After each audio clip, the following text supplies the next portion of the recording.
Buenas tardes, doctora Cristina Wong, compañeros presentes. En el día de hoy mi compañera Gris Guerra y mi persona Cristina Herrera vamos a presentar el tema sobre tumores oculares. Tumores epibulbares benignos, nevo conjuntival. El nevo conjuntival es un tumor melanocítico más frecuente de la conjuntiva. Su riesgo de malignización es inferior al 1%. Se puede extirpar normalmente por motivos estéticos, aunque a veces por irritación o sospecha de malignidad. Su cuadro clínico. En los síntomas, la lesión se observa típicamente por primera vez en la primera o segunda década. Los signos. Una lesión solitaria leve o moderadamente prominente y pigmentada o parcialmente pigmentada, de tamaño variable, casi siempre perilímbica. Más de la mitad contienen pequeños quistes. Los nuevos pueden desplazarse sobre las escleras subyacentes. El grado de pigmentación es variable y son relativamente frecuentes los nevos amenalónicos. Raramente se localizan en el pliegue semilunar, el fornis o la carúncula. Los nevos pueden inflamarse, sobre todo en niños y adolescentes, lo que puede confundirse con malignización. Signos de malignidad. Localización inusual, como la conjuntiva palpebral o del fondo de saco. Vasos nutricios o sostenibles, incremento rápido del tamaño o la pigmentación, aparición después de la segunda década. En su tratamiento podemos decir que la mayoría de los nevos no necesita tratamiento, puesto que no afecta la visión ni representan problemas de salud. La única razón por la cual necesitaría tratamiento para un nevo es si su médico sospecha que puede ser un melanoma. Su médico solo le recomendará el tratamiento si el nevo se convierte en un nevo canceroso. El tratamiento puede incluir radiación, cirugía, terapia con láser o extracción del ojo. Papiloma conjuntival. Los papilomas conjuntivales se asocian estrechamente a la infección por virus del papiloma humano, sobre todo los tipos 6 y 11.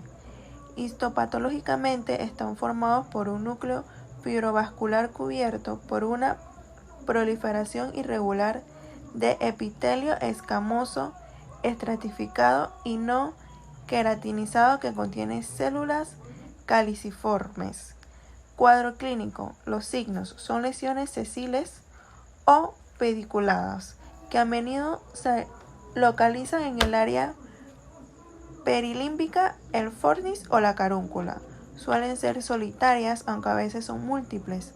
Las lesiones grandes pueden causar irritación, impedir el cierre completo de los párpados o crecer sobre la córnea. Tratamientos. Las lesiones pequeñas pueden desaparecer espontáneamente. Las lesiones grandes se tratan mediante resección, añadiendo a veces crioterapia de la base y el área circundante. En caso de recidiva, se puede recurrir a interferón subconjuntival, vaporización con láser de dióxido de carbono, mitomicina C tópica o cimetidina por vía oral y excisión quirúrgica. Dermoide límbico. El dermoide límbico es un coristoma formado por una masa de tejido de colágenos que contiene elementos dérmicos. Está cubierto por el epitelio escamoso estratificado. Aparece en la primera infancia en forma de una masa subconjuntival lisa, amarillenta y blanda, situada normalmente en el limbo temporal inferior, a menudo con pelo que sobresale. En ocasiones son muy grandes y pueden rodear prácticamente todo el limbo. Está indicado el tratamiento por motivos estéticos, irritación crónica, formación de Dehlen y ambliopía secundaria, astigmatismo o afectación del eje visual. Asociaciones sistémicas. Síndrome de Goldenar. Generalmente esporádico. Entre sus manifestaciones sistémicas se encuentra hipoplasia de las regiones malar, maxilar y mandibular. A nivel ocular, aparte de dermoides, pueden encontrarse muescas o colobomas del párpado superior, microftalmia y coloboma papilar. Dermolipoma. Un dermolipoma de la órbita o lipodermoide conjuntival es un tumor de graso benigno, blanco amarillento, circunscrito, tiene una composición similar al dermoide, pero también contiene tejido adiposo. Suele presentarse en la vida adulta como una masa subconjuntival blanda y amarillenta cerca del canto externo. Su superficie normalmente está queratinizada y, al igual que los dermoides, pueden presentar pelos. En ocasiones la lesión se extiende a la órbita o anteriormente hacia el limbo. Por lo general, no se trata para evitar posibles complicaciones como cicatrización, ptosis, ojo seco y problemas de motilidad ocular. En casos seleccionados, la extirpación de la parte anterior puede mejorar la estética con poco riesgo. Es esencial distinguir el dermolipoma de un lóbulo prominente de la glándula lagrimal y del prolapso de grasa orbitaria. El linfoma también puede presentarse de forma parecida. El granuloma piógeno es una proliferación fibrovascular reactiva a una lesión conjuntival quirúrgica o traumática, o bien se asocia a una chalación o cuerpo extraño retenido. Aparece típicamente algunas semanas después de la cirugía de chalación, estrabismo o enucleación como una masa conjuntival carnosa de apariencia color rosa oscuro que crece rápidamente. Debe hacerse un diagnóstico diferencial con el granuloma de sutura debido a que este tiende a confundirse con una lesión maligna, debido a la presencia de histocitos y células gigantescas multinucleadas con quistes o granulomas de la cápsula de Teno. A menudo responde con el tratamiento de corticoides tópicos, aunque los casos más resistentes deben ser extirpados. Las telangiectasias epivulvares asociadas al síndrome de Sturge-Weber es una alteración del desarrollo neuroectodérmico a causa de una malformación capilar llamada mancha en vino o porto o marca de nacimiento. Generalmente está ubicada en la frente y el párpado superior en la distribución del primero y el segundo ramo del nervio trigémino.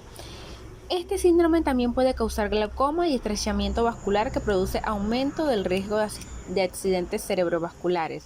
El glaucoma puede estar presente desde el momento del nacimiento o aparecer más tarde, y el globo ocular puede aumentar de tamaño y protruir fuera de la órbita.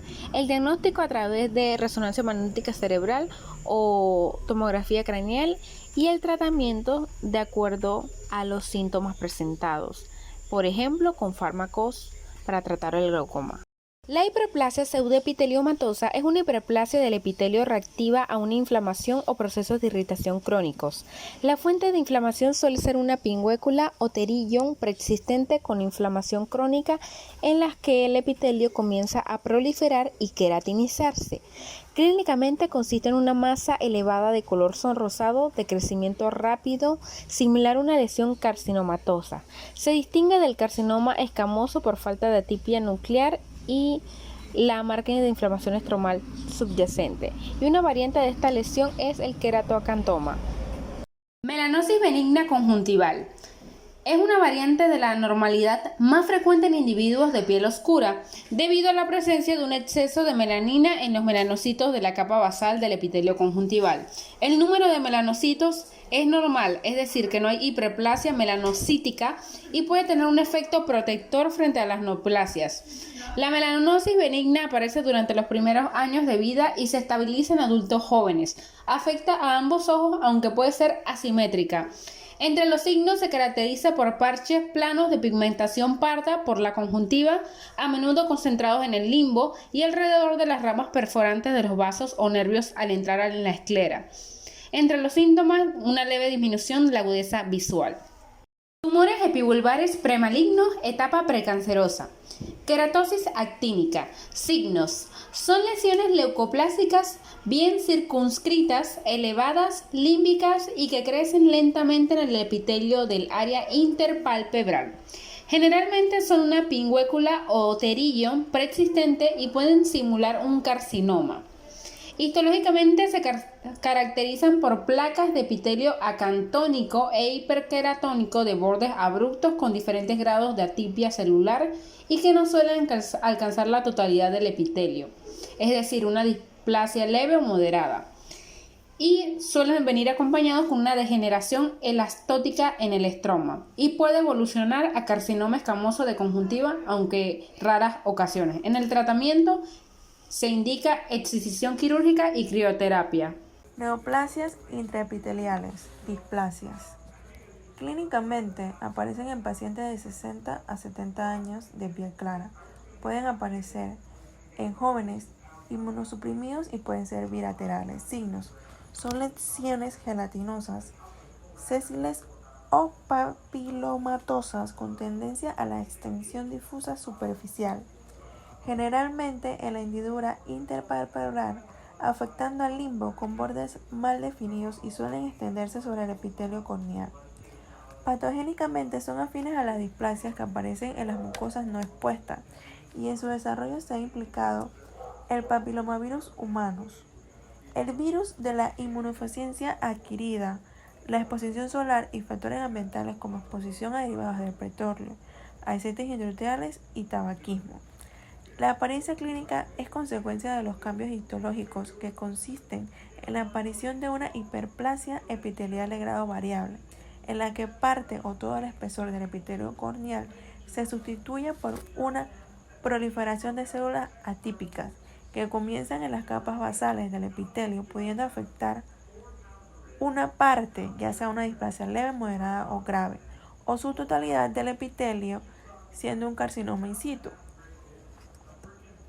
En su tratamiento podemos decir que el diagnóstico precoz es importante porque la biopsia excisional con margen de resección con o sin tratamientos adyuvantes suelen ser un tratamiento definitivo.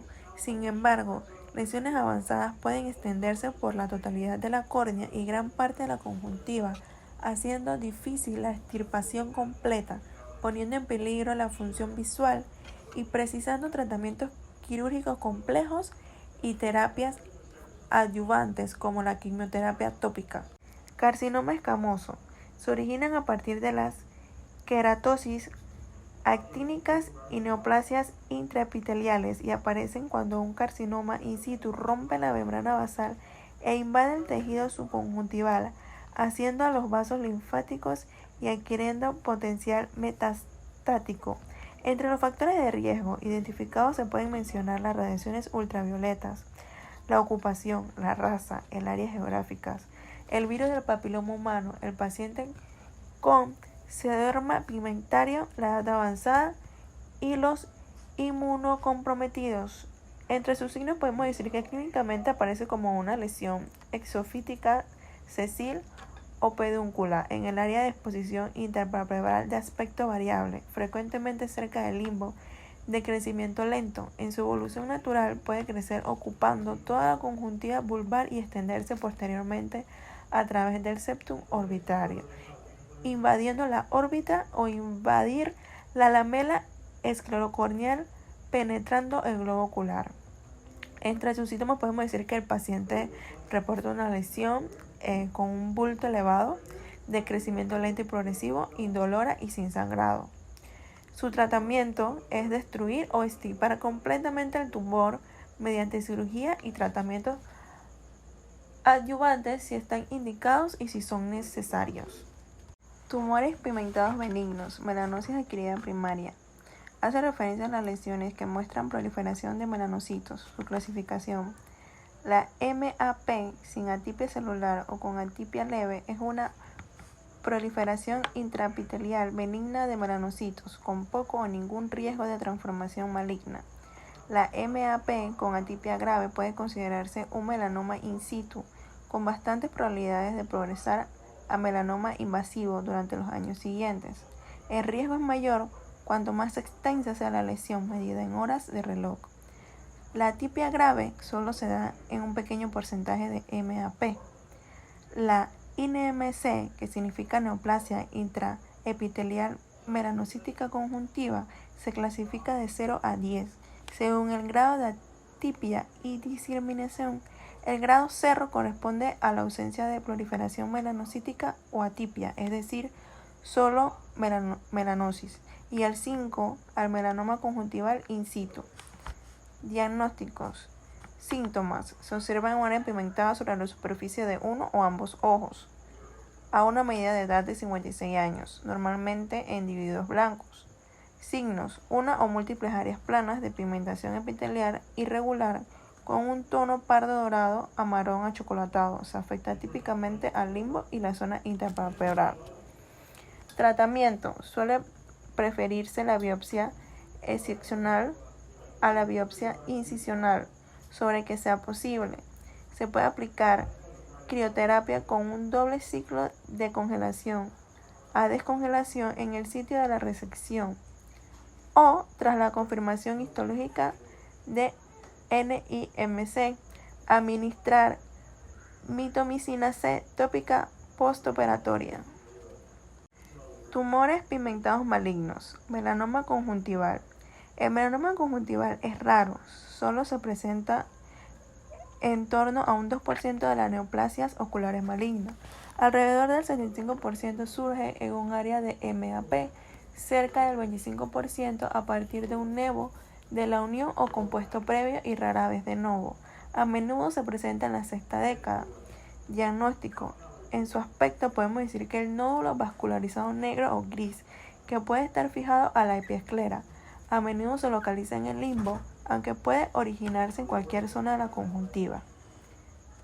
Su tratamiento. Las lesiones circunscritas se tratan mediante resección con bordes ampliados. El melanoma difuso se usaba de MAP. Extensa se trata mediante resección de los nódulos localizados más aplicación de mitocina C o crioterapia para el componente difuso. Radioterapia y el melanoma multifocal, su localización extralímbica del tumor, la afectación del borde de la resección y la ausencia de tratamiento coadyuvante que se asocian mayor a la probabilidad de recurrencia. Tumores vasculares. El sarcoma de Kaposi es la tercera lesión ocular más frecuente en el síndrome de inmunodeficiencia adquirida después de los exudados algodonosos y la retinitis por citomegalovirus. Entre los signos conlleva una placa o nódulo vascular de color rojo intenso o púrpura que a veces se parece o se asocia a una hemorragia conjuntival. En el diagnóstico a nivel conjuntival se observa una hemorragia subconjuntival y a nivel palpebral la presencia del granuloma piógeno y angiomas, que son tumores que no son cancerígenos, es decir, benignos, compuestos por pequeños vasos sanguíneos. En el tratamiento local conlleva la resección quirúrgica, radioterapia, crioterapia y fotocoagulación, y en el tratamiento sistémico abarca un tratamiento antirretroviral y poliquimioterapia. Tumores de la retina neurosensorial. El retinoblastoma es el tumor maligno intraocular primario más frecuente en la infancia y representa alrededor del 3% de todos los cánceres pediátricos. Este se puede diferenciar debido a la presencia de estructuras denominadas rosetas.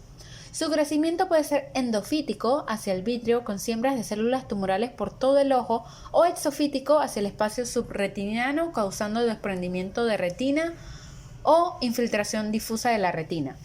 Puede producirse invasión del nervio óptico con diseminación del tumor hacia el encéfalo por el espacio subaracnoideo y haber metástasis a los ganglios regionales, pulmón, cerebro y huesos.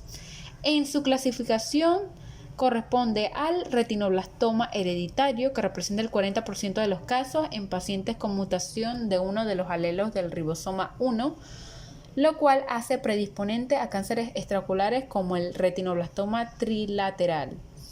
Luego sigue el retinoblastoma no hereditario somántico, que es un tumor unilateral no transmisible y no predisponente al paciente a segundos cánceres extraoculares. Y el cribado de los familiares con riesgo, que corresponde a aquellas mutaciones de la línea germinal autosómicas dominantes, por lo que se transmite al 50% de los hijos, pero solamente un 40% de la descendencia será afectada.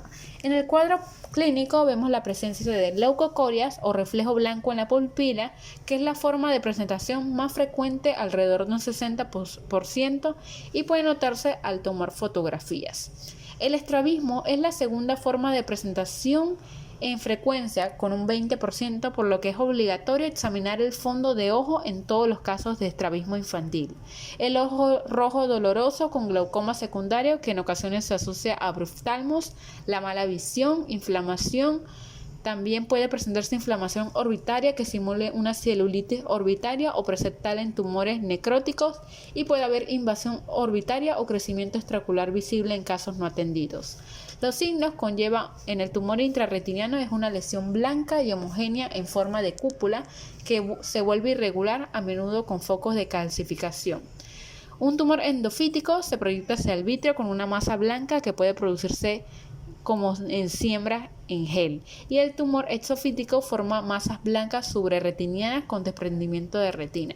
Las pruebas complementarias consisten en la prueba de reflejo rojo con oftalmoscopio directo, que es una prueba simple de cribado de la leucocoria que puede realizarse en la consulta pediátrica. La exploración bajo anestesia, que debe incluir examen general en busca de anomalías congénitas de la cara y manos, tonometría y medición del diámetro corneal, la ecografía para valorar el tamaño de tumor y la fotografía de campo amplio, que es útil para revisiones y registrar cambios y ofrece ventajas particularmente en el tratamiento de retinoblastoma. El tratamiento consiste en la quimioterapia, que es la base del tratamiento en la mayoría de los casos y puede asociarse a tratamientos locales. Se administra por vía intravenosa carboplatino, etoposído, en 3 a 6 ciclos según el grado de retinoblastoma. La crioterapia, que es en triple ciclo de congelación, útil en tumores preecuatoriales sin invasión profunda, en siembras in vitro, y la braquioterapia con placa radioactiva, que puede utilizarse para tumores anteriores si no hay siembras vítreas. Tumores vasculares retinianos. El hemangioma capilar es un tumor infrecuente que puede causar pérdida de visión y en ocasiones se encuentra aislado. Cerca del 50% de los pacientes con lesiones solitarias y prácticamente todos aquellos con lesiones múltiples tienen una enfermedad de von Hippel-Lindau o trastorno hereditario raro por el que crecen tumores y quistes en ciertas partes del cuerpo como el encéfalo, médula espinal, ojos, oído interno, glándulas suprarrenales, páncreas, riñones y aparato reproductor debido a una mutación del cromosoma 3. En el diagnóstico, síntomas. Los tumores pueden detectarse en revisiones de pacientes con riesgo o por síntomas debido a exudados maculares o desprendimiento de retina. Signos. Los tumores incipientes se ven como pequeñas lesiones rojas, ovaladas o redondas entre una arteriola y una vénula. El tumor bien establecido es una masa redonda rojo anaranjada situada normalmente en la periferia temporal superior e inferior, con dilatación y tortuosidad de la arteria nutricia y la vena de drenaje que se extiende desde la papila óptica. Tratamiento: observación para hemorragias yuxtapapilares asintomáticas sin exudación, ya que puede permanecer inactivos por muchos años y por el alto riesgo de pérdida de visión diatrógena. Crioterapia por lesiones periféricas más grandes, sobre todo cuando hay desprendimiento de retina exudativo. Braquioterapia para lesiones demasiado grandes, para crioterapia, y la cirugía vitreoretiniana puede ser necesaria si hay hemorragia vítrea que no se reabsorbe, fibrosis epiretiniana o desprendimiento de retina traccional. Tumores del nervio óptico. El glioma óptico son tumores que crecen en varias partes del cerebro. Los gliomas ópticos pueden afectar uno o ambos nervios ópticos, que son aquellos encargados de llevar la información visual al cerebro desde cada ojo. Y también el quiasma óptico, que es el área donde se entrecruzan los nervios enfrente del hipotálamo del cerebro. Los gliomas de la vía óptica son más frecuentes en niños de 2 a 10 años diagnosticados con neurofibromatosis tipo 1. Síntomas.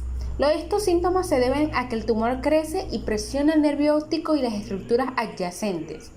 Estos incluyen movimiento involuntario del globo ocular, uno o ambos ojos se puede protruir hacia afuera, presencia de estrabismo y pérdida de visión en uno o ambos ojos, que comienza con pérdida de la visión periférica y finalmente lleva a la ceguera. Se pueden llevar a cabo los siguientes exámenes: angioma cerebral, examen del tejido extraído del tumor durante una cirugía o una biopsia guiada por tomografía computarizada para confirmar el tipo de tumor, tomografía computarizada o resonancia magnética de la cabeza y pruebas de campo visual. En el tratamiento varía de acuerdo con el tamaño del tumor y la salud general de la persona. El objetivo puede ser curar el trastorno, aliviar los síntomas o mejorar la visión y el bienestar. La extirpación quirúrgica puede curar algunos gliomas ópticos. La extirpación parcial para reducir el volumen del tumor se puede hacer en muchos casos, y esto impedirá que el tumor dañe tejido cerebral normal a su alrededor. La quimioterapia se puede emplear en algunos niños y La quimioterapia puede ser especialmente útil cuando el tumor se extiende hacia el hipotálamo o si la visión ha empeorado debido al crecimiento del tumor. Tumores del iris, nevos del iris. Los nevos del iris son proliferaciones de melanocitos en el estroma superficial del iris, que se ven como lesiones pigmentadas solitarias, planas o de prominencia variable. Alteran la arquitectura normal del iris. El nevo difuso es característico de la melanocitosis ocular congénita y del síndrome del nevo iridiano. La tasa de malignización alcanza el 8% a los 15 años. Los factores de riesgo son la edad joven, menos de 40 años, la localización inferior, el sangrado de la lesión, la afectación difusa del iris, los bordes desflecados. Deben vigilarse de por vida y documentar su aspecto mediante examen con lámpara de hendidura y fotografía. En las revisiones también debe explorarse el fondo de ojo, ya que el nevo del iris es un marcador de todas las formas del melanoma uveal. Melanoma del iris. Alrededor del 8% de los melanomas uveales se originan en el iris. Su pronóstico es relativamente bueno, ya que solo un 5% de los pacientes sufrirán metástasis a los 10 años del tratamiento. Entre los factores que se asocian o predisponen a los melanomas uveales se encuentran la piel y el iris poco pigmentados, la existencia de nevos cutáneos abundantes o atípicos, los nevos del iris o la coroides, la melanocitis ocular y oculadérmica congénita y el melanocitoma uveal. La exposición solar crónica y las soldaduras son factores de riesgos ambientales. Se presentan típicamente a edades medias, una década antes que los melanomas del cuerpo ciliar y la coroides. Toda lesión melánica de iris con elevación superior a 1 milímetro y de base superior a 5 milímetros es sospechosa de melanoma. Diagnóstico. Síntomas. Es típico que el paciente note o se detecte en una revisión ocular que ha crecido un nevo. Los signos sospechosos de malignización son el aumento del tamaño y la presencia de vascularización ostensible. Entre los signos podemos decir 1. Que el nódulo pigmentado no pigmentado de no menos de 3 milímetros de diámetro y 1 milímetro de grosor, localizado típicamente en la mitad inferior del iris y acompañado a menudo de vasos sanguíneos superficiales. 2. Ocasionalmente se observa distorsión pupilar, ectropión uveal y catarata localizada, aunque también pueden ocurrir con los nevos. 3. Suelen crecer lentamente, extendiéndose sobre la superficie del iris, o puede haber infiltración del ángulo y el cuerpo ciliar anterior y es rara la extensión extraescleral. 4. Puede haber complicaciones como hipema, catarata y glaucoma. Tratamiento. Iridoctomía en sector para los tumores pequeños e iridociclectomía en casos con invasión del ángulo. Radioterapia con placa radioactiva o iridación extrema con haces de protones. Enucleación puede ser necesaria en tumores de crecimiento difuso si no se puede aplicar radioterapia. Seguimiento por la posibilidad de recurrencia y metástasis. Quistes del iris. Los quistes del iris son lesiones raras. La TCO del segmento anterior y la BMU son especialmente útiles para diferenciar algunos de ellos de los tumores del cuerpo ciliar. Los quistes epiteliales primarios proceden del epitelio pigmentado iridiano o iridociliar. El 65% se localiza en el iris periférico, donde forman abultamientos lisos cupuliformes que se ven mejor mediante conioscopía. Las lesiones en la zona media también pueden abultar el iris y a veces se ve su pared al dilatar la pupila. Los quistes del borde pupilar son muy pigmentados y a menudo alargados. Sus signos: estructura solitaria unilateral con una pared anterior lisa y translúcida sobre el iris o en su interior. A veces contienen detritos visibles y pueden permanecer estables durante muchos años antes de crecer y en ocasiones se rompen. Tumores de coroides, nevos coroides. Los nevos coroideos aparecen en el 5 al 10% de los blancos y son raros en las razas de piel más oscuras. Crecen principalmente durante los años prepuberales y muy raramente en la vida adulta. Por este motivo, cualquier crecimiento clínicamente detectable debe hacer sospechar malignidad. El riesgo de malignización durante el tiempo de vida es hasta el 1%. Según los datos de un centro terciario, histopatológicamente, el tumor está compuesto por una proliferación de células melanocíticas fusiformes dentro de la coroides. Es fundamental identificar los signos que indican mayor probabilidad de malignidad, al igual que en el melanoma cutáneo.